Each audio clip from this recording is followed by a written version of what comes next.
Some of our trailers have this kind of a funky pintle hook. I don't know if I can do this one-handed, but the way you release the collar, is you gotta pull forward a little bit, and then there's a little piece in the back that needs to go back to release this collar. Let me see if I can do this one-handed.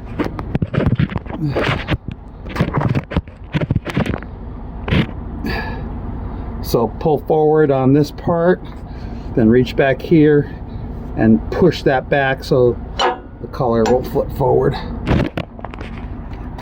To release it, when you're taking it off, you just push this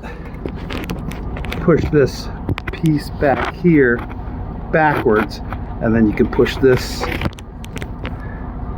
like that.